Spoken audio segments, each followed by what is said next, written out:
Between 1847 and 1851, 17 enslaved men were recorded as deceased at a plantation in Lauderdale County, Alabama, their deaths documented in ledgers as routine property losses with the simple notation, natural causes. What made these deaths remarkable wasn't their number. Mortality rates on plantations were tragically high throughout the South, but rather the unusual pattern they followed. Every single deceased worker was a recently purchased male between the ages of 17 and 24, and every death occurred within 6 months of arrival at Blackridge Plantation.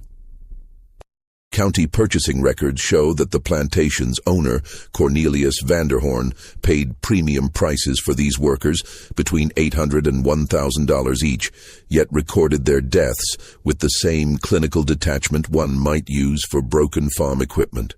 During this same period, neighboring plantations reported dozens of escape attempts, yet Blackridge recorded none.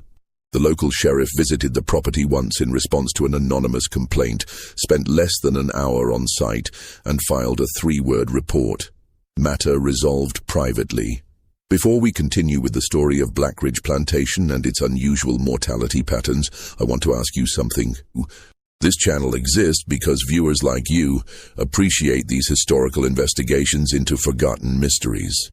If you're listening from somewhere in the American South or anywhere else in the world, leave a comment telling us what state or city you're from.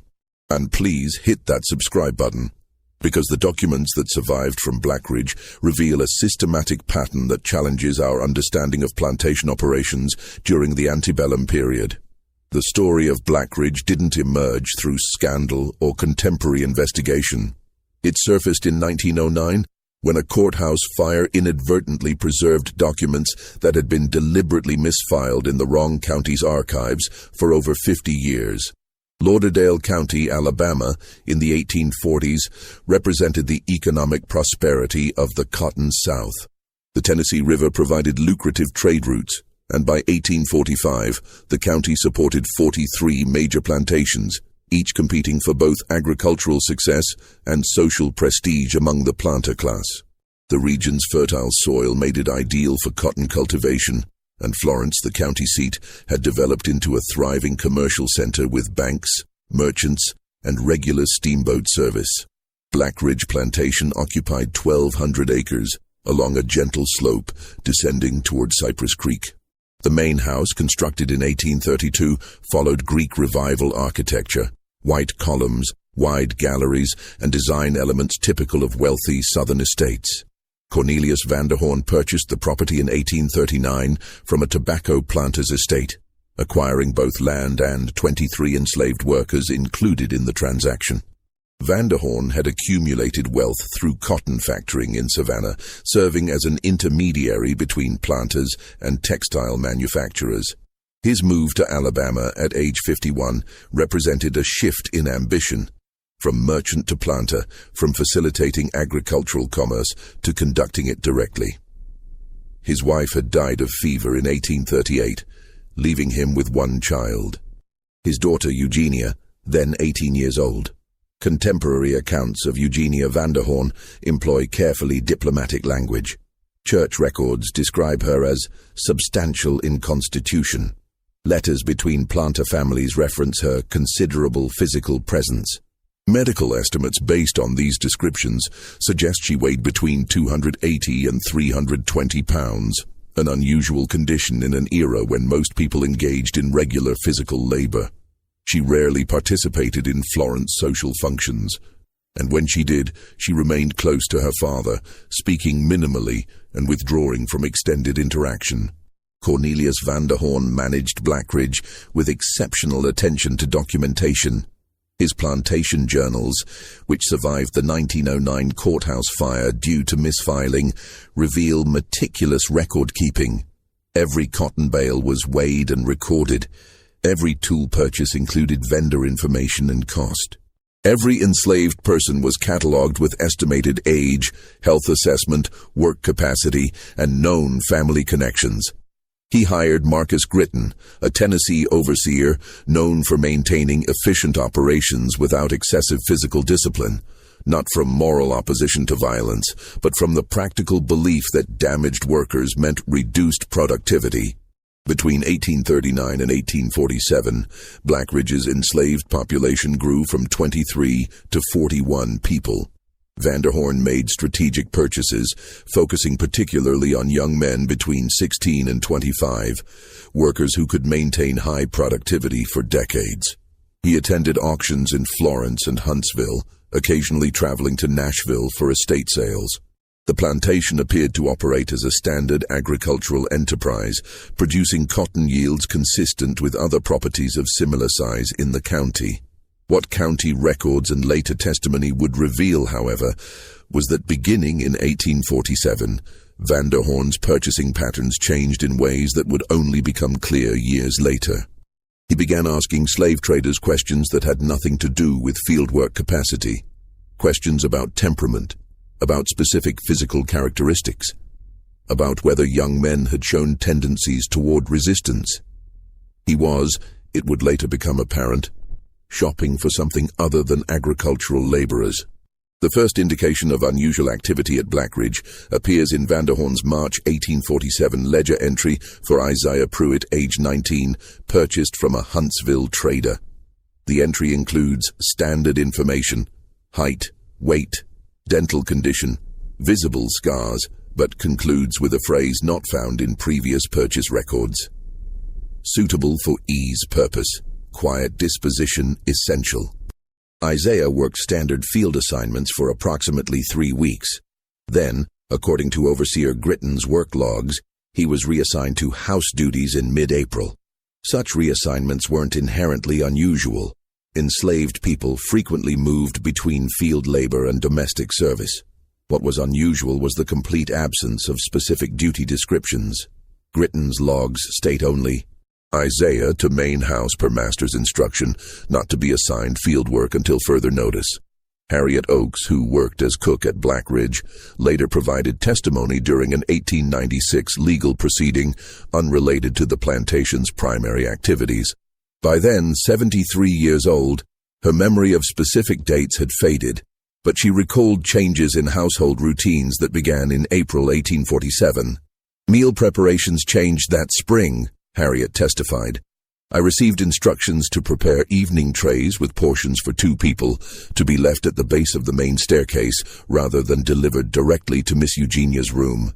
This arrangement continued for approximately 11 days. Then, Isaiah returned to field assignments. Isaiah Pruitt developed what Gritton's log describes as fever and respiratory complaint. 3 weeks after returning to field work, he was moved to the isolation cabin used for sick workers. Ruth, an enslaved woman with medical knowledge passed from her grandmother, tended to ill workers when needed. According to statements her daughter later shared with a WPA interviewer in 1936, Isaiah's symptoms didn't match typical fever presentations common in the region. Isaiah died on June 2, 1847. Vanderhorn's ledger records: Isaiah, deceased, natural causes, fever, financial loss, $890. Below that appears, reassessment needed for durability factors. 8 weeks later, Vanderhorn purchased another young man. Thomas Belk, age 21, bought at a Florence auction in late July. The ledger includes the same notation: suitable for ease purpose. Thomas was assigned to the main house for 9 days before returning to fieldwork. He died in mid-September, wasting sickness, according to Gritton's log. Another financial loss of approximately $900. In October, Vanderhorn purchased Jacob Reese, age 18. Jacob spent 2 weeks assigned to the main house. He died in early November. The pattern had established itself with mechanical regularity, though its full implications wouldn't become clear for years. Between June 1847 and December 1847, 3 strong young men died at Blackridge under similar circumstances. Each had been recently purchased at premium prices. Each had been temporarily reassigned from field work to unspecified house duties. Each had died within weeks of returning to field assignments. The causes listed, fever, wasting sickness, respiratory complaints, were common enough diagnoses in an era of limited medical knowledge. but the consistency of the pattern was statistically improbable. Marcus Gritton, whose position required him to track all factors affecting plantation productivity, recognized that losing 3 prime workers in 6 months represented a significant operational problem. In November 1847, he requested a private meeting with Vanderhorn. This meeting is documented in correspondence Gritton sent to his brother in Tennessee, correspondence that survived in family papers and eventually came to light during the 1909 courthouse fire. I approached Mr. Vanderhorn regarding the matter of unusual mortality among recently purchased workers, Gritton wrote. I expressed concern that such losses would affect our cotton yields and suggested that new purchases should be seasoned in field work before any house assignments. Mr. Vanderhorn listened without visible reaction, then provided an explanation I had not anticipated. He stated that the deaths, while financially unfortunate, resulted from a medical necessity related to his daughter's health condition. He described it as a treatment prescribed by a physician in Savannah years earlier, something related to nervous disorders common among women of delicate constitution.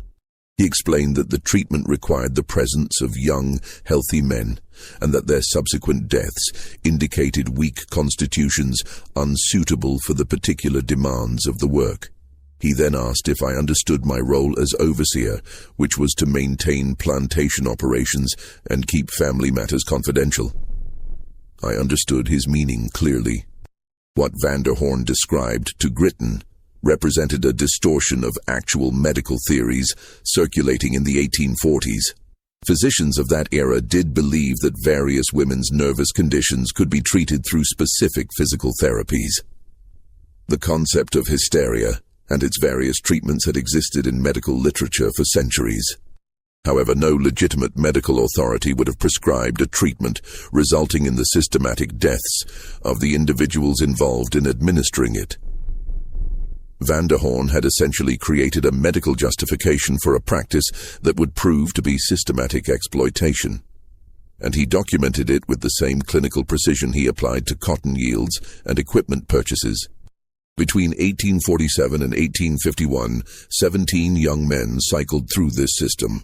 Their names appear in Vanderhorn's ledger with consistent formatting: Isaiah Pruitt, Thomas Belk, Jacob Reese, William Dobbs, Robert Farley, Joseph Kimball, Samuel Heath, Benjamin Cross, Daniel Fletcher, Christopher Wade, Michael Brennan, Alexander Stone, Henry Talbot, Charles Morrow, Edward Price, Matthew Tolley, Andrew Sutton. Ages ranging from 17 to 24. Purchase prices between $800 and $1,000.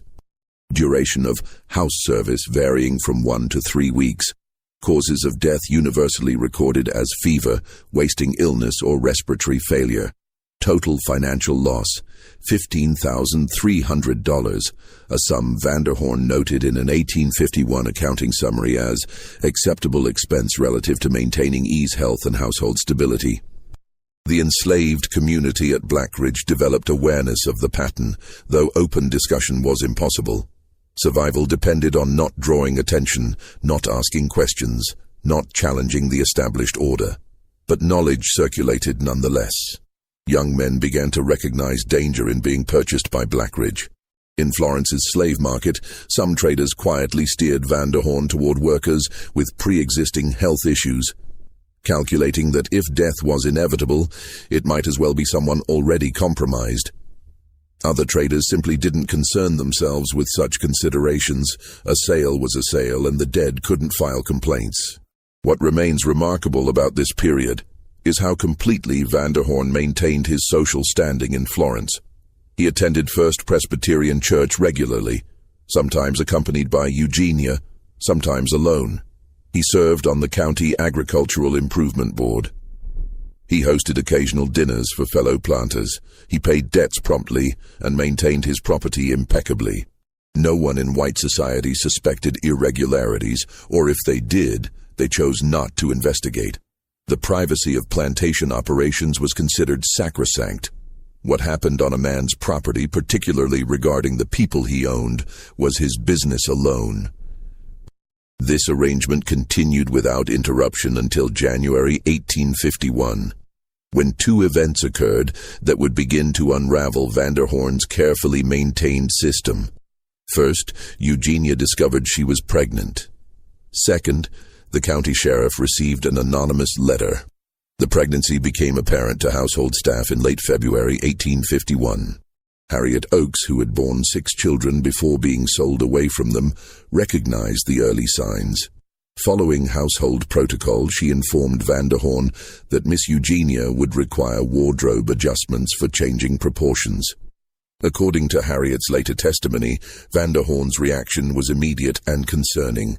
He appeared not angry, but genuinely frightened, as if confronting an outcome he hadn't properly planned for. He instructed Harriet to prepare specific herbal teas, pennyroyal and black cohosh, herbs known in that era for their properties in ending early pregnancies. Harriet prepared the teas as instructed.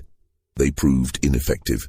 By July 1851, Eugenia was approximately 7 months pregnant, her condition impossible to conceal from household staff.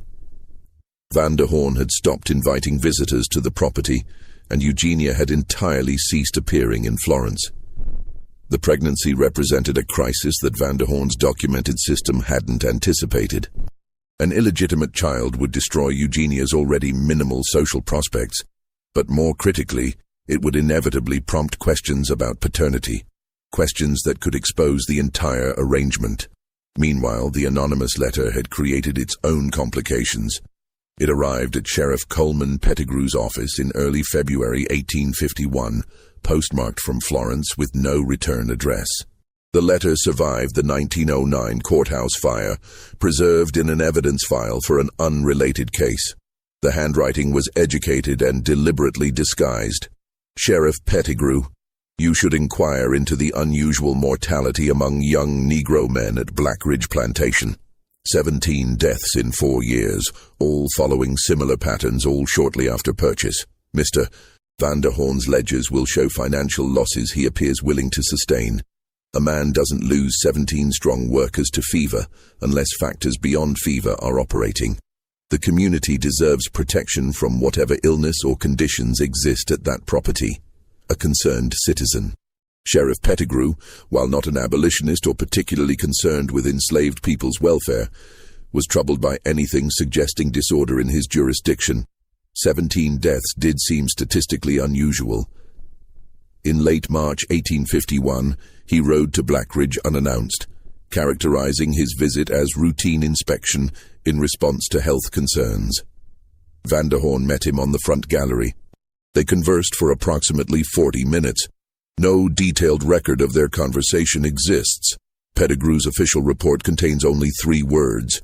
But Harriet Oakes was working in the house that day and overheard fragments through open windows. The sheriff asked about the deaths, Harriet testified. Master Vanderhoorn showed him the ledgers, pointed out all the documented financial losses, said he'd learned expensive lessons about purchasing from certain traders. Then Master Vanderhoorn's voice became quieter, and I heard him mention family medical matters and private physician's instructions. Whatever specifics he provided changed the sheriff's entire demeanor. The official tone became friendly. They spoke a few more minutes, then the sheriff departed. He didn't inspect the quarters, didn't interview any workers, just rode away. The official report filed March 24, 1851, stated only, "Matter resolved privately." What Vanderhoorn likely explained to Pettigrew, what convinced a law enforcement officer to abandon an investigation into 17 suspicious deaths, was some version of his medical justification. He probably framed it as doctor-prescribed therapy for a women's nervous condition, something Pettigrew would recognize within the medical context of the era. He likely suggested that deaths resulted from unfortunate complications with weak constitutions, not deliberate harm. And critically, he probably reminded Pettigrew that what occurred between a master and his property, especially regarding family medical matters, fell outside legal jurisdiction. Pettigrew accepted this explanation. He wrote 3 words and closed the file. To pursue the matter further would mean exposing aspects of plantation life that polite society preferred to keep private. The extent to which enslaved people were used for purposes beyond labor, purposes that ventured into medical experimentation and personal exploitation. Investigating Blackridge too deeply meant acknowledging realities that threatened the entire social structure of the slaveholding South.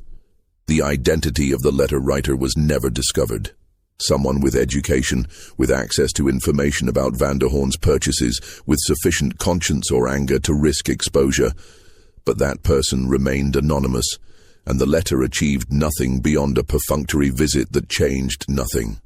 By August 1851, Eugenia's pregnancy was undeniable. Vanderhorn had stopped purchasing young men after Matthew Tolley died in March. Whether because the sheriff's visit concerned him or because Eugenia's condition made continuing impractical, records don't specify. The household existed in tense quiet. Vanderhorn spent hours in his study, writing correspondence he burned after sealing. On September 14, 1851, Eugenia gave birth. Harriet Oakes and another enslaved woman named Dinah attended the delivery in Eugenia's bedroom. No doctor was summoned. No white midwife called. The baby was a boy, small but healthy, with skin tone noticeably darker than Eugenia's pale complexion and hair texture suggesting mixed parentage. According to Harriet's testimony, Eugenia held the child briefly, perhaps 5 minutes, before Vanderhorn entered the room. He looked at the infant once, then instructed Harriet and Dinah to prepare the child for travel. That night, Vanderhorn placed the infant in a wooden box lined with cotton wool and drove north toward the Tennessee River, accompanied by Harriet. What happened during that journey remained unclear in Harriet's testimony. She stated only that they traveled to a ferry crossing near Culbert's Landing, remained there briefly, then returned to Blackridge with the infant. Days later, a man from Savannah, someone Harriet identified only as a business associate of Master Vanderhorn, visited the plantation, stayed for 2 hours, and departed with the child. The baby disappeared into private adoption networks that operated below legal documentation, one more child severed from origin and family. Whether he survived to adulthood remains unknown. Eugenia recovered slowly from childbirth. By October, she was taking meals downstairs again, moving through the house with her customary quiet. She never mentioned the child. It was as if the pregnancy and birth had been administratively deleted from household reality. But something had changed in Cornelius Vanderhorn's operations. The sheriff's visit had created vulnerability. The pregnancy had exposed flaws in his system. He didn't purchase any new young men after the birth. Gritton's logs from late 1851 through 1852 show standard fieldwork assignments with no unusual house service designations. Blackridge appeared to return to conventional plantation operations. This pause proved temporary. By April 1853, Vanderhorn resumed his previous pattern. The ledger shows, Solomon Wade, age 20, purchased Florence auction, $920, suitable for ease purpose. The cycle of deaths began again. Between 1853 and 1857, 8 additional young men died at Blackridge following the established pattern. Their names joined the documented list: Solomon Wade, Aaron Butler, Joshua Parrish, Nathaniel Hughes, Ezra Collins, Caleb Jessup, Isaac Vaughn, Jonah Carpenter.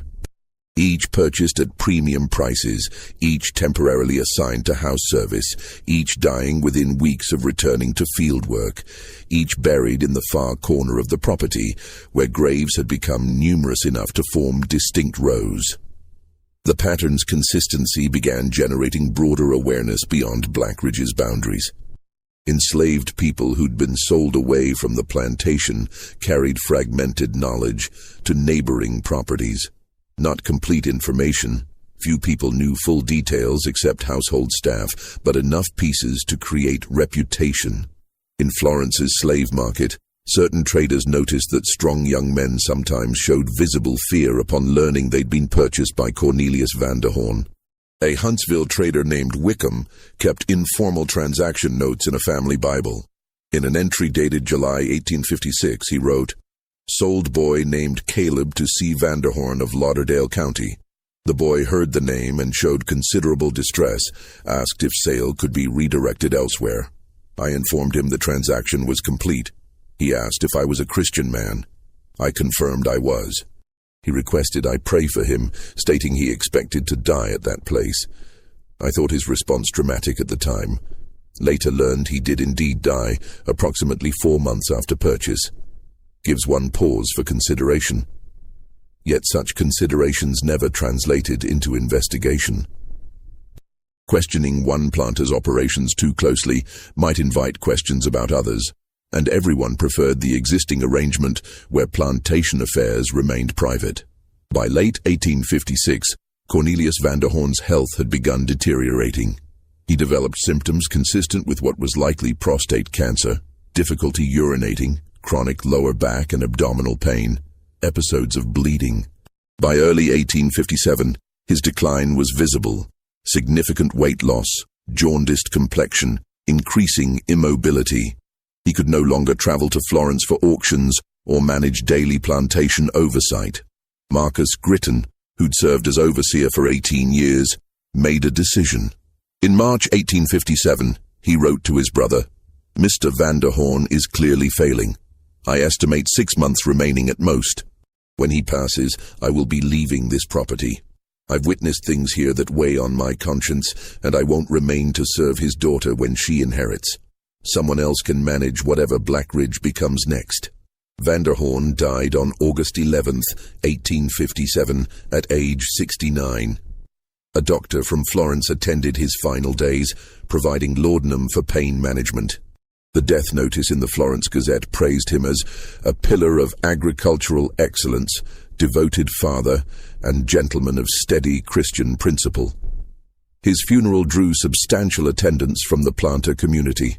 Eugenia inherited everything at age 36, the plantation, its 1,200 acres, and its 47 enslaved workers. Florence society quietly speculated about what the reclusive Miss Vanderhoorn would do with such a substantial operation. The general assumption was that she'd either sell the property or hire male relatives to manage it. Women weren't expected to run agricultural enterprises independently. She did neither. Marcus Gritton departed within 2 weeks of Vanderhoorn's death, exactly as he'd promised. The new overseer, Hollis Crenshaw, was 28 years old and unaware of Blackridge's history. He saw only a well-maintained plantation with good land and adequate workforce. He accepted Eugenia's employment offer in September 1857 and moved into the overseer's residence expecting straightforward agricultural management. For 4 months, operations proceeded normally. Cotton was harvested and sold. Winter preparations advanced on schedule. Eugenia remained in the main house, communicating through written instructions delivered by Harriet Oakes. Crenshaw began thinking that stories about the strange Miss Vanderhoorn were exaggerated. Then, in January 1858, Eugenia gave Crenshaw unusual instructions. She wanted him to purchase a specific individual, Lucas Thornberry, currently held in Florence jail on charges of attempted escape from a neighboring plantation. She wanted Crenshaw to negotiate his purchase and bring him to Blackridge within the week. Crenshaw initially questioned the wisdom of purchasing a convicted runaway. Such individuals often attempted escape again, and recovery costs rarely justified the discounted purchase price. But Eugenia insisted. Crenshaw traveled to Florence, negotiated with the sheriff, and paid $750 for Lucas Thornberry, whose crime was attempting to reach freedom and whose punishment was sail away from his family. Lucas arrived at Blackridge on January 19, 1858, in chains. He was 22 years old, strongly built from field work, his back showing scars from punishment received after his capture. Crenshaw expected Lucas would be assigned to the most demanding field work as both punishment and warning to other workers. Instead, Eugenia gave orders that confused Crenshaw entirely. Lucas was to be unchained, given quarters in a room adjacent to the kitchen, formerly storage space, now furnished with bed and chair, and provided with clothing superior to what field workers wore. He was to be fed from the main house kitchen. His duties were described vaguely as household maintenance and companionship. Just when we thought we'd seen it all, the horror in Blackridge intensifies. If this story is giving you chills, share this video with a friend who loves dark mysteries. Hit that like button to support our content, and don't forget to subscribe to never miss stories like this. Let's discover together what happens next, because what Eugenia created after her father's death would prove to be an evolution of his system, different in method, but equally disturbing in its implications. I didn't immediately understand what she meant by companionship.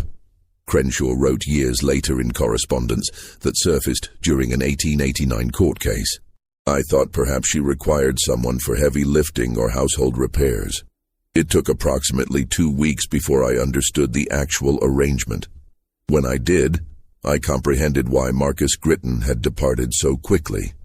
What Crenshaw gradually understood was that Eugenia had modified her father's approach. Cornelius had cycled through young men until they died, treating them as expendable resources requiring constant replacement. This method had been expensive, dangerous, and ultimately unsustainable. Eugenia's modification was coldly practical. Instead of cycling through individuals, she would maintain one person permanently, keeping him in adequate health, creating a stable arrangement that wouldn't attract attention through frequent purchases or mysterious deaths. Lucas was given the room by the kitchen, furnished with items from unused bedrooms. He received adequate nutrition, including meat several times weekly, far better than typical field worker diets. He wasn't subjected to brutal agricultural labor. From an external perspective, Lucas had been given an enviable position: house service with minimal physical demands and superior living conditions. But every evening, Lucas was required to go upstairs to Eugenia's bedroom. The arrangement followed the pattern her father had established, but regularized and made permanent rather than temporary. Lucas understood his options. He could comply and live in relative comfort, or resist and be sold back to authorities, likely ending up on a Mississippi cotton plantation, where life expectancy for male field workers averaged less than a decade. He'd already attempted escape once, and been brutally punished for it. So he made the calculation that countless enslaved people had made throughout history. He chose survival. For 3 years, Lucas lived in that room adjacent to the kitchen. He ate adequately. He wasn't beaten, he wasn't worked in fields. But every evening he went upstairs, and what occurred there was the systematic exploitation that had killed 25 men before him. Except now it was permanent condition rather than temporary horror. Harriet Oakes observed this arrangement with complicated emotions. The deaths had stopped. No more graves appeared in the far corner of the property. But what Lucas experienced seemed in some ways worse than quick death, because it was suffering extended indefinitely and normalized into daily routine. Lucas would eat his supper at the kitchen table. Harriet testified years later. We'd have ordinary conversation about weather or crops. Then evening would arrive, and he'd head upstairs as if going to any job. He'd return perhaps an hour later to his room. I never heard him complain or cry, he just existed. That quiet acceptance was perhaps the most disturbing aspect of the whole arrangement. In November 1860, Eugenia discovered she was pregnant again. This pregnancy unfolded differently from the first. There was no panic, no attempt at herbal abortion, no midnight journey toward the Tennessee River. Eugenia simply continued her routine as her body changed, making practical arrangements as if pregnancy were merely another condition requiring management. Harriet Oakes observed this calm acceptance with considerable unease. Miss Eugenia discussed the pregnancy in purely practical terms, Harriet later testified. She instructed me to alter her dresses for changing proportions, to prepare one of the upstairs rooms as a nursery, to order specific supplies from Florence merchants. She spoke about it the way one might discuss cotton planting schedules, purely administrative, without visible emotion. The pregnancy progressed through winter into early spring. During this period, Blackridge's operations continued with relative normalcy. Hollis Crenshaw managed fieldwork, overseeing cotton planting for the 1861 season. Lucas Thornberry maintained his established routine, living in the room by the kitchen, performing his assigned duties. The household functioned as it had for the previous 3 years, with the pregnancy simply incorporated into existing patterns rather than disrupting them. What made this pregnancy different from the first wasn't just Eugenia's emotional response. It was the broader historical context in which it occurred. The nation was fracturing. 7 southern states had seceded from the Union by February 1861, forming the Confederate States of America. Alabama had voted for secession in January. Political tensions that had simmered for decades were reaching critical mass, and everyone understood that some form of conflict was inevitable, though few predicted the scale or duration of what would come. In Florence, men of military age began organizing volunteer companies. Merchants stockpiled goods, anticipating supply disruptions. Planters discussed what war might mean for agricultural operations and labor control. The social order that had seemed permanent and natural was beginning to show cracks, and enslaved people throughout the region were watching those cracks carefully, understanding that crisis created opportunity. The baby was born on March 12, 1861, exactly 1 week after Abraham Lincoln's inauguration as the 16th president. Harriet Oakes and Dinah attended the delivery, which proceeded without complications. The infant was a boy, small but healthy, weighing approximately 6 pounds. His physical characteristics indicated mixed parentage. Skin tone several shades darker than Eugenia's pale complexion, hair with distinctive texture, facial features that would make his ancestry obvious to any observer. Eugenia held the child for perhaps 10 minutes after delivery, examining him with what Harriet described as clinical interest, as if studying a specimen rather than a newborn. Then she handed him to Harriet with simple, clear instructions. "His name is James. He will be raised in this house. Prepare the nursery accordingly." That decision created a legal paradox, unique even within slavery's already contradictory framework. Under the legal principle of partus sequitur ventrum, that which is brought forth follows the womb. Children inherited the status of their mother. Since Eugenia was white and free, one might assume James would be free as well. However, James's father was enslaved, which complicated matters. Different states interpreted such situations differently, and in Alabama, the child of a white woman and enslaved man occupied ambiguous legal territory. Eugenia resolved this ambiguity in a characteristically practical manner. She filed no birth certificate with county authorities. She made no legal declaration of James's status. She simply raised him in the main house as if he were a free child, while simultaneously maintaining absolute control over his circumstances in ways that replicated ownership without formal documentation. James existed in a space between categories, neither fully enslaved nor fully free, neither acknowledged as legitimate heir, nor formally designated as property. The nursery was established in an upstairs bedroom adjacent to Eugenia's own room. Harriet was assigned primary responsibility for James's daily care during infancy, though Eugenia maintained close oversight of all arrangements. The child was fed on a schedule Eugenia specified. His clothing was ordered from the same Florence merchants who supplied Eugenia's own wardrobe. As he grew from infant to toddler, he moved freely through the main house, not confined to quarters or restricted from spaces designated for white family members. Lucas Thornberry's relationship to his biological son was never officially acknowledged. He saw James daily. The child would toddle through the kitchen during mealtimes, would play in the hallway visible from the kitchen door, would eventually grow old enough to speak and interact with household staff.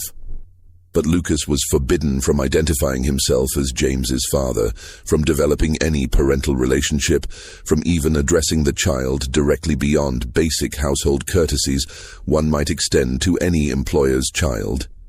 Harriet observed these interactions with what she later described as profound discomfort. Mr. Lucas would be sitting at the kitchen table when James would run through, laughing, playing as children do.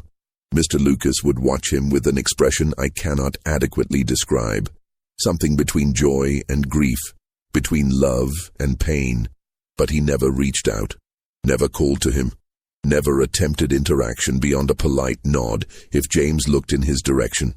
Miss Eugenia had made the boundaries clear. Mr. Lucas's role was specific and singular, and fatherhood was not part of that role.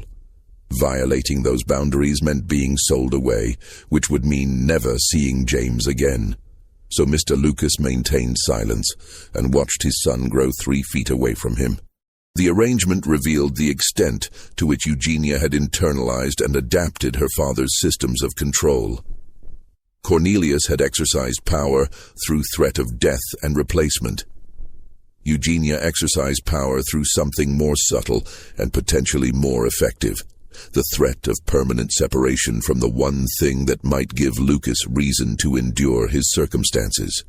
James became, without anyone explicitly stating it, the leverage that kept Lucas compliant.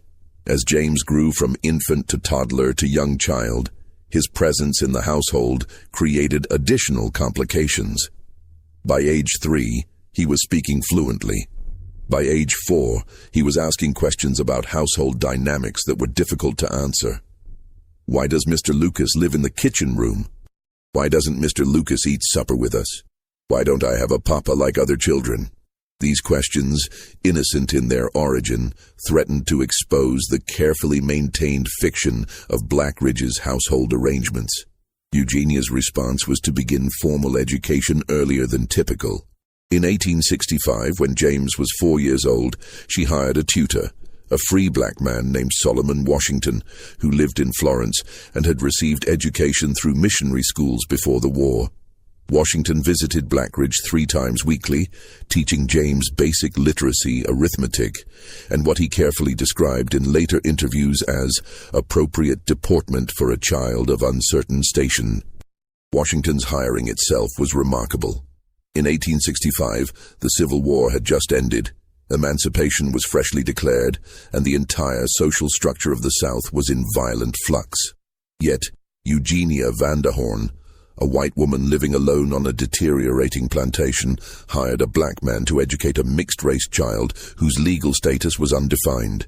This decision suggested either remarkable pragmatism or complete disconnection from social conventions, possibly both.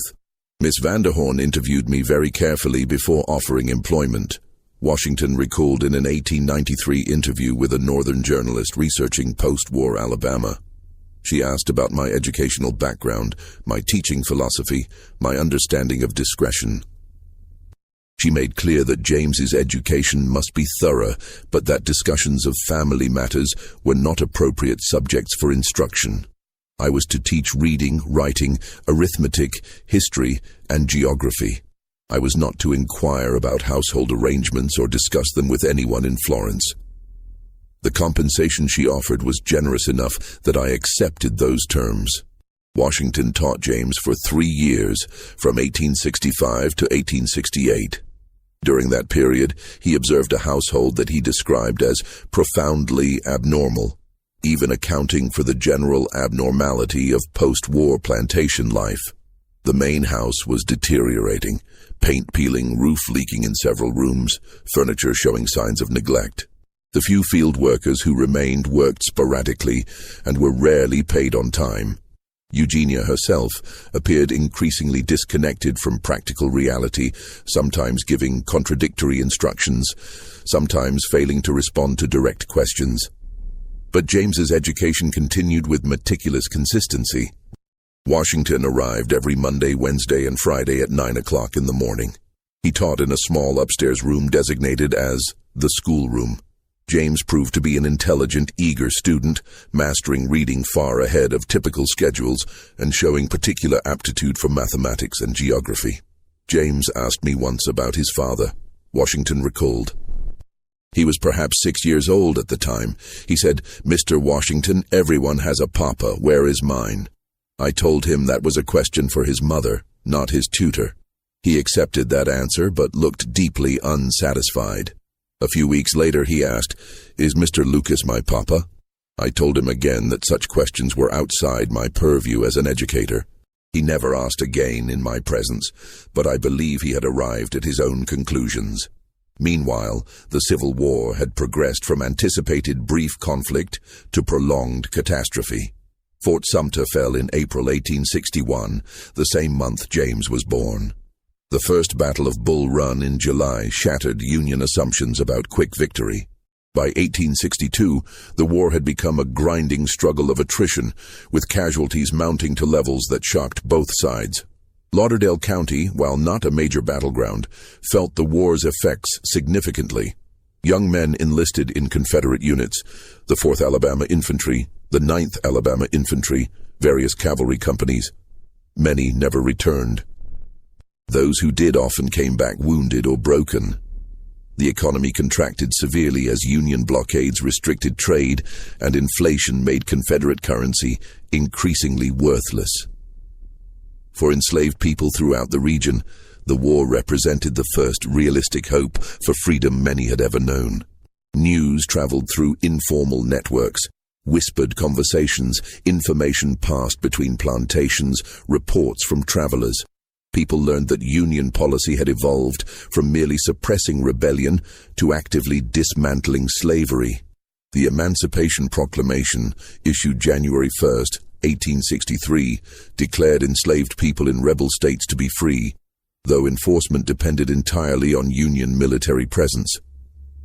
Northern Alabama's proximity to Tennessee, which came under Union control relatively early in the war, meant that escape toward Union lines was potentially achievable. Throughout 1863 and 1864, enslaved people from Lauderdale County plantations attempted to reach federal forces. Some succeeded. Many were caught and punished with brutal severity. The threat of mass escape terrified white Southerners, who understood that their entire economic and social system depended on keeping enslaved people under control. At Blackridge, several individuals attempted escape during the war years. Hollis Crenshaw's Overseer logs, which survived in fragmentary form, document at least 5 attempted escapes between 1862 and 1863. 2 people successfully reached Union lines. 3 were captured and returned. Eugenia's response to these escapes was to hire a new overseer in late 1863, a man named Skinner, whose first name doesn't appear in any surviving records, but whose reputation for brutal enforcement preceded him. Crenshaw himself enlisted in Confederate service in September 1863, joining a cavalry company forming in Florence. He survived the war and eventually returned to Tennessee, where he lived until 1891. In an 1889 letter to his nephew, he reflected on his time at Blackridge. I served as overseer there for 6 years, from 1857 to 1863. In all that time, I never fully understood the household arrangements. Miss Vanderhorn operated under rules of her own devising, and I learned quickly that my role was to manage field operations and not inquire into domestic matters. When I enlisted, I felt relief at leaving that place, though I would not have said so at the time. Some plantations feel cursed, not by supernatural means, but by the accumulated weight of human choices, and Blackridge had that quality. Skinner, the new overseer, brought methods that Crenshaw had avoided. Whippings increased in frequency. Work hours extended. Food rations were reduced as wartime shortages affected supply chains. The relatively ordered system that had existed under Crenshaw gave way to an atmosphere of fear and deprivation. Several workers who'd remained at Blackridge through the early war years decided that escape toward Union lines, despite its dangers, was preferable to remaining under Skinner's management. Lucas Thornberry remained in his room by the kitchen throughout these years. His legal status was the same as other enslaved people at Blackridge. He was property, owned by Eugenia, subject to her complete control. But his circumstances were different. He lived in the main house. He ate better than field workers. He wasn't subjected to Skinner's brutality. He saw his son daily, even if he couldn't acknowledge paternity. These relative advantages, however, came at a cost that was perhaps heavier than field labor would have been. Field workers, at least, had some degree of community, some opportunity for human connection beyond relationships defined by exploitation. Lucas lived in isolation, his only regular interactions being with Eugenia and household staff who understood but couldn't discuss his situation. His role was singular and specific, and everything else in his life, including his relationship with his own son, was subordinated to maintaining that role. Harriet Oakes, observing Lucas during these years, noted subtle changes. Mr. Lucas had always been quiet, even in the early years after he arrived.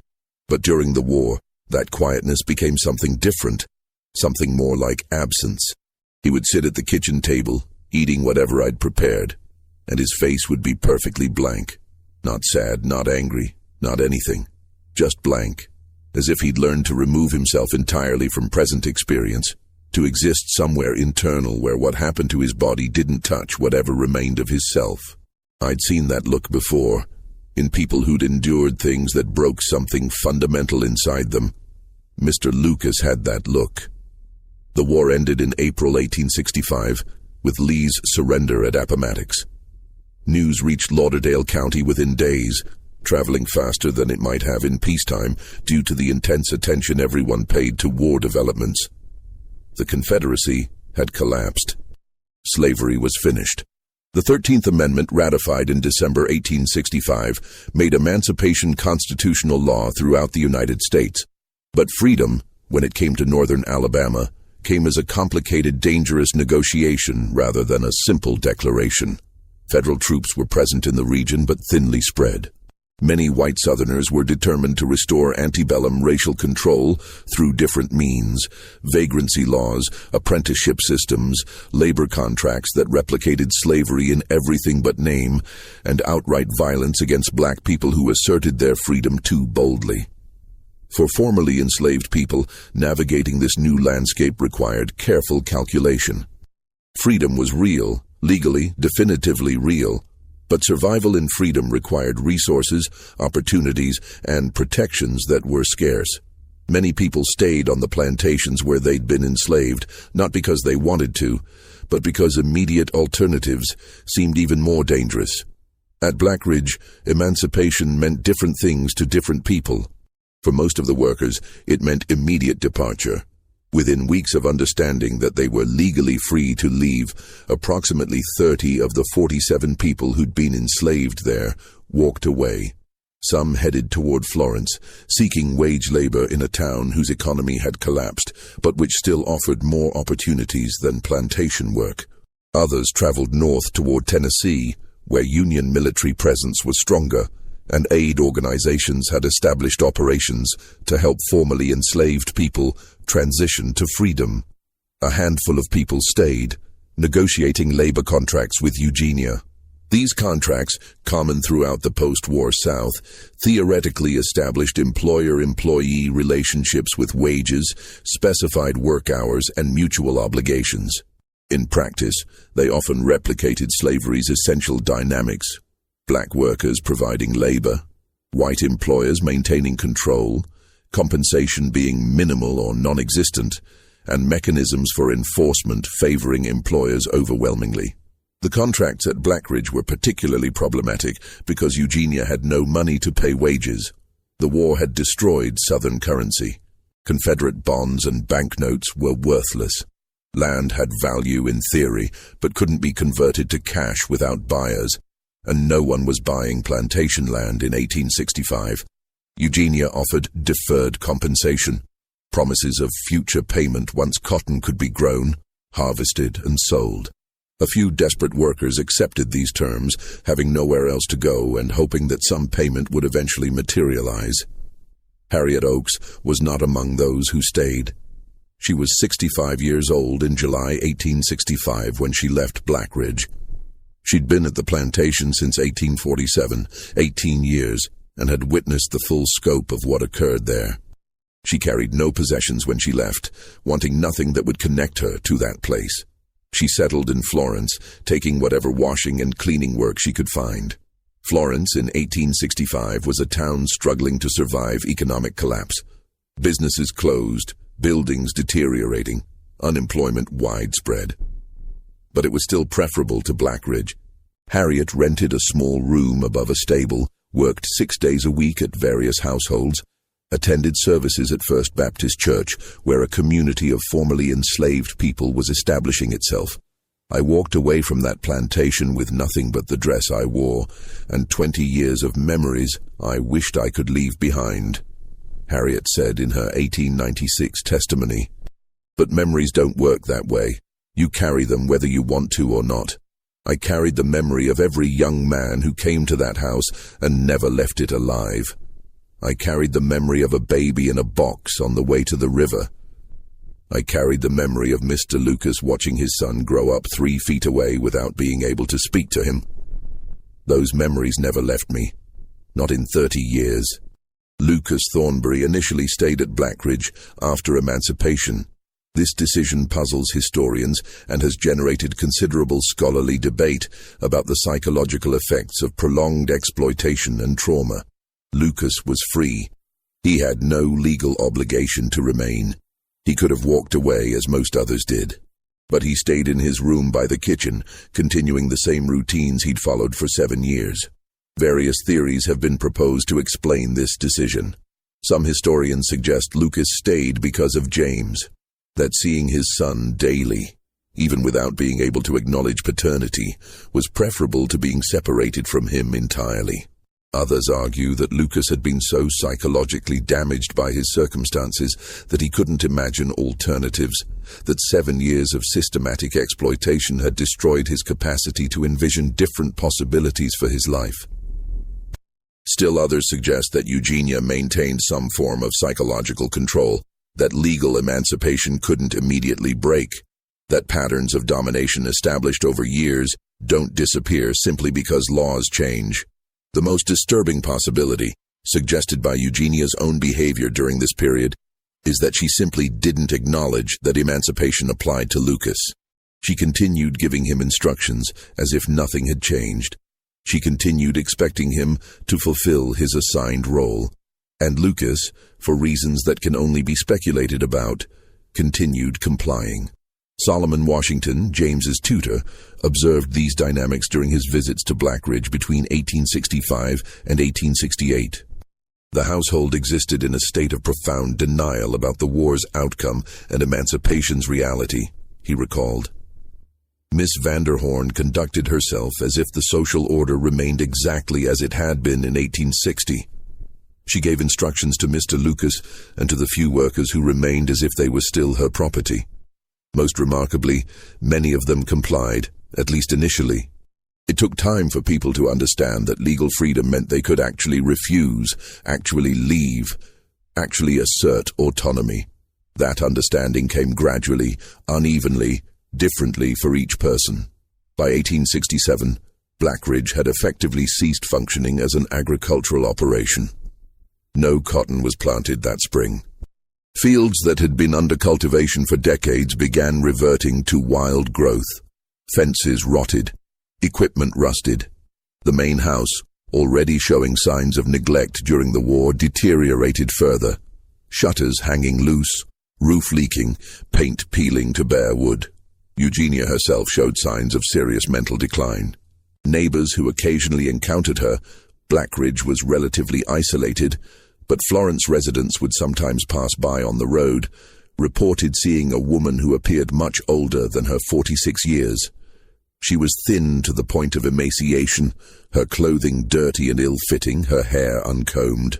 She would sometimes stand on the front gallery talking to herself, having animated conversations with people who weren't present. Several Florence residents expressed concern to county authorities about Eugenia's condition, suggesting that perhaps some intervention was needed.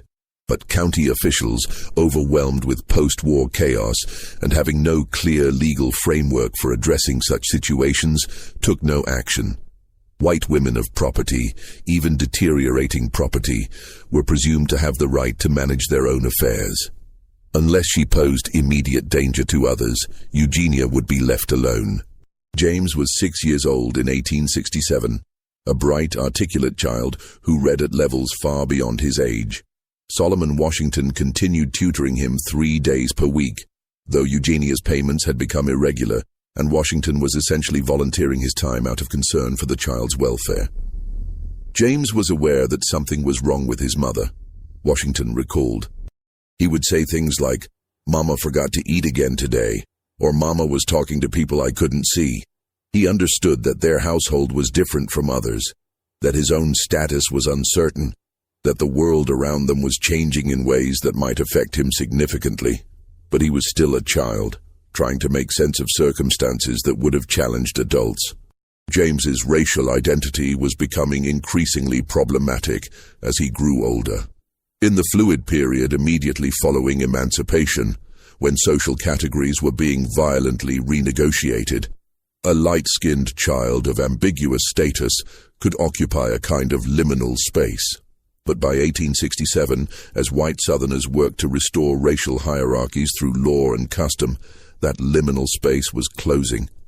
James would have to be categorized. He was too visibly black to be accepted as white, but his upbringing in the Maine house, his education, his manner of speaking, all set him apart from children who'd grown up in slave quarters and were now navigating freedom. In October 1867, James disappeared. The circumstances of his disappearance remain one of the most troubling unsolved aspects of the Blackridge case. No body was ever found. No witness reported seeing him leave or seeing anything happen to him.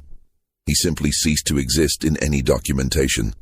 No death certificate, no burial record, no census entry, nothing.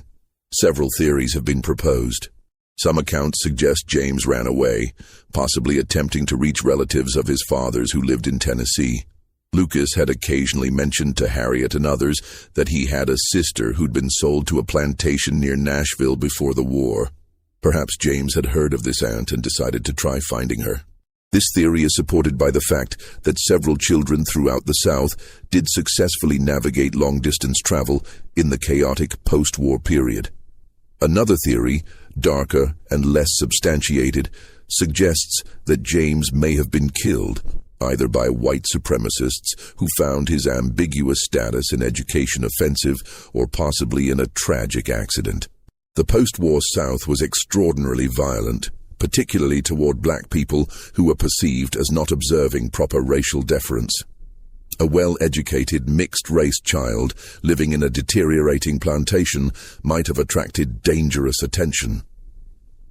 The most disturbing possibility, whispered about in Florence for decades but never proven, was that Eugenia herself was responsible for James's disappearance.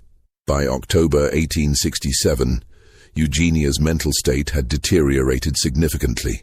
It's possible that in a moment of psychotic break she harmed James, either deliberately or accidentally, and then suppressed or couldn't remember what had occurred. This theory is supported by the fact that when asked about James in subsequent months, Eugenia gave inconsistent answers, sometimes saying he'd been sent away to school, sometimes claiming not to know anyone named James, sometimes becoming agitated and refusing to discuss the matter. What is documented is that Lucas Thornbury noticed James's absence and confronted Eugenia about it. This confrontation was witnessed by one of the few remaining workers at Blackridge, a man named Peter, who later shared his account with family members. According to Peter, Lucas demanded to know where James was. Eugenia responded that James had been sent away for proper education in a suitable environment. Lucas pressed for details. Where specifically, under whose care, when would he return? Eugenia couldn't or wouldn't provide specifics, saying only that arrangements had been made and that it was no longer Lucas's concern. Lucas became angry. According to Peter, it was the first time anyone had seen him openly express anger in all his years at Blackridge. He shouted at Eugenia, demanding information about his son. Eugenia retreated into the house and locked the doors. Lucas spent the next several hours methodically searching the property, the main house grounds, the outbuildings, the far corners where graves had been dug years earlier, looking for any sign of what might have happened to James. He found nothing. The next morning, October 18, 1867, Lucas Thornbury left Blackridge. He walked away sometime before dawn, leaving his few possessions in his room by the kitchen. Where he went, what became of him, whether he ever learned what happened to his son, none of this is documented. Lucas disappears from historical record completely. After that morning, one more person erased by the catastrophes that unfolded at and around Blackridge Plantation. Eugenia continued living at Blackridge alone, or nearly alone. 1 or 2 workers remained, coming and going irregularly. Solomon Washington stopped making tutoring visits.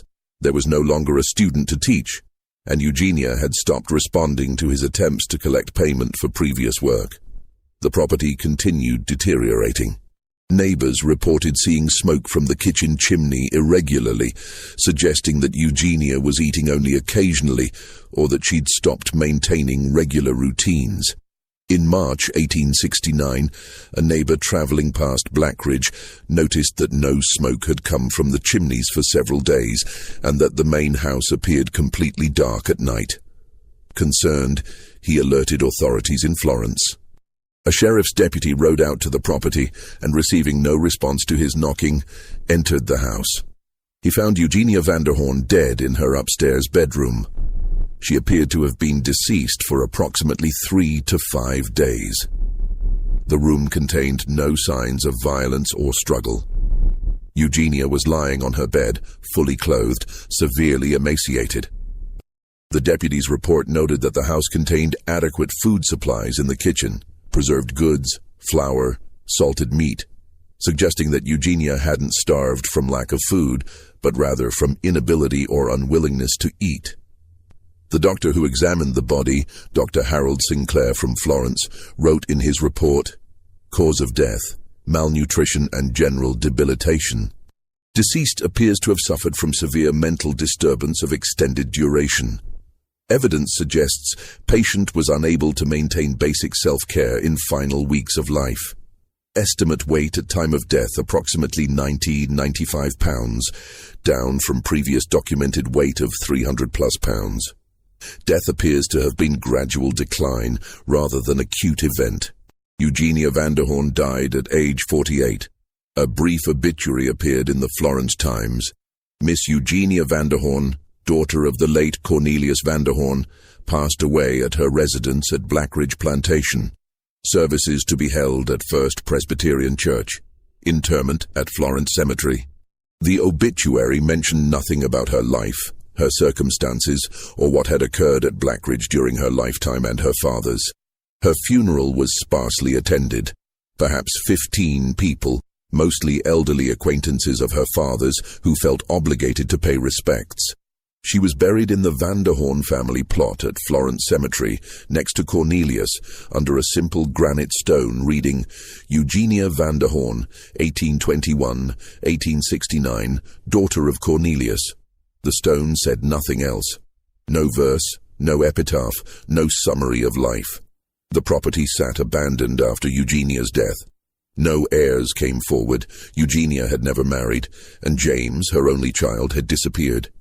The plantation reverted to Lauderdale County for unpaid taxes in 1871. County authorities attempted to sell it at auction in 1872, but the only bid came from a Memphis speculator who offered $300 for 1,200 acres, less than 25 cents per acre, reflecting both the depressed post-war economy and Blackridge's increasingly notorious reputation. The speculator visited the property once, spent perhaps an hour walking the grounds, then returned to Memphis and declined to complete the purchase. In a letter to the county tax assessor explaining his decision, he wrote, "Upon inspection, the property shows extensive deterioration beyond what might be economically repaired. Moreover, local residents have made clear that the plantation's history creates difficulties that transcend mere structural issues. I must respectfully withdraw my offer." The property reverted to county ownership again. In 1873, it was sold to a different buyer for $150. That buyer held it for 2 years, never visited, and let it go for unpaid taxes. This pattern repeated several times over the next decades, periodic sales to speculators who'd never seen the property, followed by abandonment and tax default. The main house burned in 1921. The cause was never determined, though arson was suspected. The fire occurred on August 11th, the anniversary of Cornelius Vanderhorn's death, which some people noted as potentially significant, though no evidence ever connected the date to the fire's origin. Local black residents in Florence noted the date's coincidence and suggested that perhaps someone who remembered Blackridge's history had chosen that particular night deliberately. No investigation pursued this theory. The slave quarters, already deteriorating, collapsed entirely by the 1930s. Scavengers took whatever materials could be salvaged. Lumber, bricks, metal fixtures. By 1940, only foundations remained, and even those were gradually being reclaimed by vegetation. The courthouse fire of 1909 inadvertently preserved Blackridge's documented history by damaging files in ways that required extensive reorganization. As clerks and attorneys sorted through smoke-damaged records, they pulled documents from incorrect filing locations and discovered materials that had been deliberately or accidentally misfiled for decades. Robert Finch, a young attorney assigned to catalog recovered documents, found Cornelius Vanderhorn's plantation journals filed with probate records from neighboring Colbert County. Completely wrong location, which explained why they'd never been examined during routine county record reviews. He also found Marcus Gritton's correspondence, Sheriff Pettigrew's files, ledgers documenting purchases and deaths, and dozens of other records that together painted a picture of systematic exploitation operating over decades. Finch was disturbed enough by what he read to write a detailed memorandum to County Prosecutor James Whitfield, suggesting that even though all principals were deceased, some form of official acknowledgement or investigation might be appropriate. The records suggest systematic abuse resulting in at least 25 documented deaths, Finch wrote. While criminal prosecution is impossible given that perpetrators are deceased, the county might consider some form of historical accounting or memorial to acknowledge what occurred. Prosecutor Whitfield read the memorandum, considered it for several days, then filed it in his desk drawer with a note. Insufficient public interest to justify expenditure of county resources on historical matters. Principals deceased. No living complainants. Matter closed. The memorandum sat in that drawer until Whitfield retired in 1923, when it was discovered during office cleaning and eventually made its way to county archives. But the documents themselves survived, and in 1923, local historian Dorothy Fitzgerald discovered them while researching Lauderdale County's antebellum period. She was writing a history of cotton agriculture in northern Alabama and had requested access to plantation records.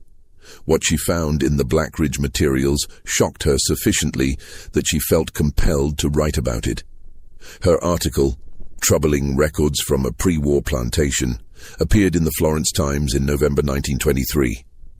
It was carefully worded, avoiding sensationalism while presenting the documented facts. 17 men purchased between 1847 and 1851, all dying within months of arrival, all under similar circumstances. 8 more deaths following the same pattern between 1853 and 1857. Ledger notations referring to ease purpose. Correspondence describing medical necessity. The complete absence of investigation or accountability. The article generated brief local controversy. Several letters to the editor appeared over the following weeks, some expressing shock, some dismissing the findings as exaggerated or misinterpreted, some arguing that dwelling on past events was unhelpful when the region was trying to rebuild and move forward. Within a month, the controversy had faded, displaced by more immediate concerns of the 1920s South. Harriet Oakes's 1896 testimony survived because it had been embedded in a completely unrelated legal proceeding.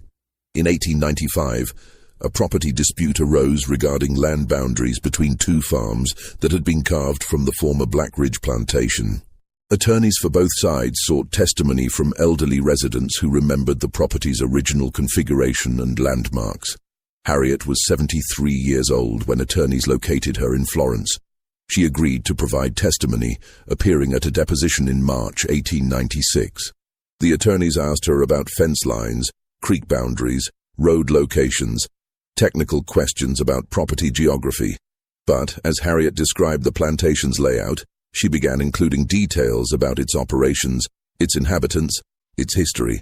The attorneys initially tried to limit her testimony to relevant geographic facts.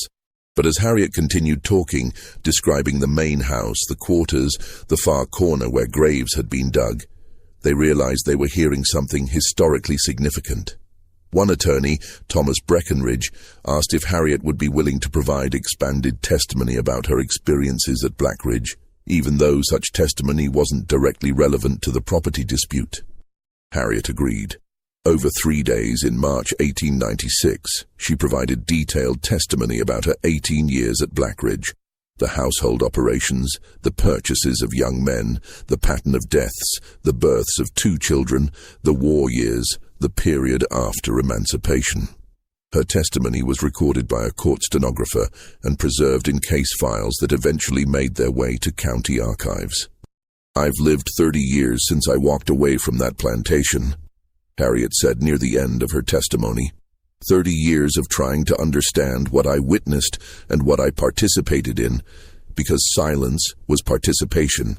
Those men died, and I cooked their food, prepared their rooms, said nothing to anyone who might have intervened.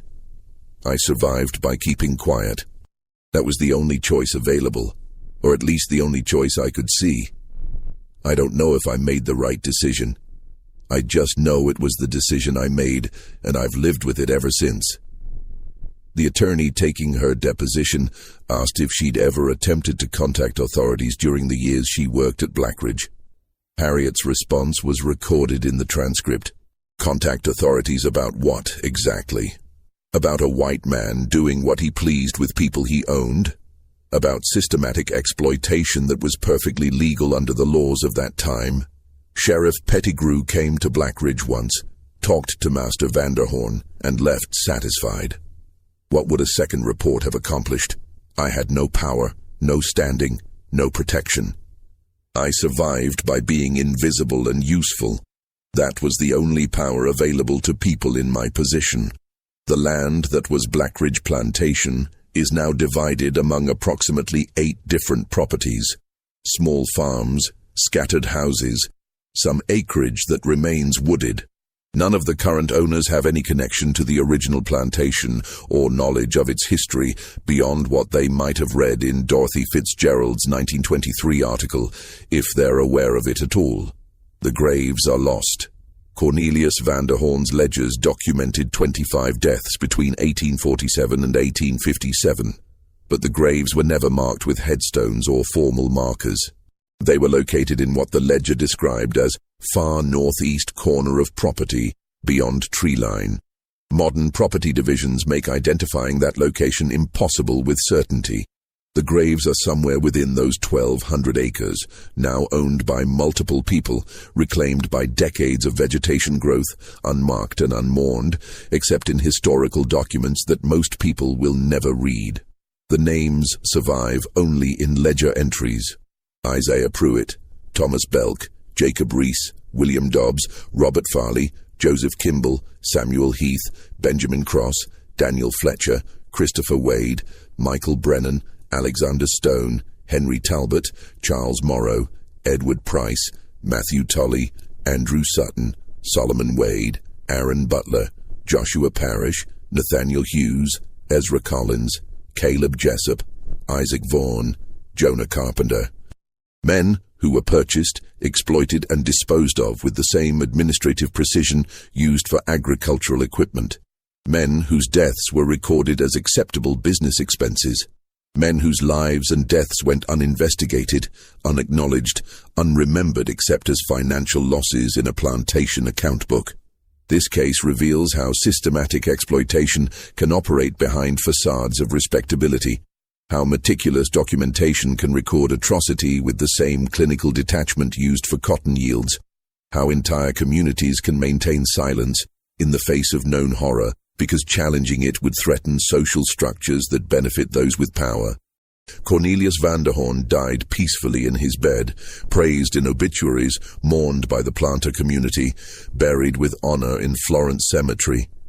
He was never investigated, never questioned by authorities beyond one perfunctory visit, never held accountable for 25 documented deaths that occurred under his control. His system of exploitation was protected by law, by custom, by the deliberate blindness of a society that preferred not to examine what happened to black bodies on white men's property. Eugenia Vanderhorn existed in a complicated space, initially victimized by her father's control, yet ultimately replicating his systems in modified form. She adapted his methods, making them sustainable rather than cyclical, permanent rather than temporary. Whether she understood herself as continuing abuse or simply managing her household according to learned patterns is unknowable. She left no diary, no personal letters, no explanation for her choices. She died alone. Her son disappeared. Her property abandoned. Her story preserved only in documents that recorded facts without explaining the psychology behind them. Lucas Thornberry and James Vanderhorn both disappeared from historical record entirely. Lucas in 1867, James possibly earlier. Whether they survived, where they went, whether they ever found freedom or peace, none of this is documented. They exist only as names in testimony and ledgers, people whose full lives and fates remain unknown. What do you think of this story? The documents preserved through accident and misfiling suggest this is what occurred at Blackridge, but documents only capture what someone chose to record. How many other plantations operated similar systems that were successfully hidden? How many other Cornelius Vanderhorns purchased, exploited, and disposed of human beings with administrative precision while maintaining complete social respectability? How many stories remain buried in courthouse basements, in family Bibles, in the memories of descendants who carry knowledge of atrocities their ancestors witnessed or survived? Leave your comment below. If you enjoyed this historical investigation and want more stories exploring forgotten or suppressed aspects of American history, subscribe, hit the notification bell, and share with someone who appreciates dark historical mysteries. See you in the next video.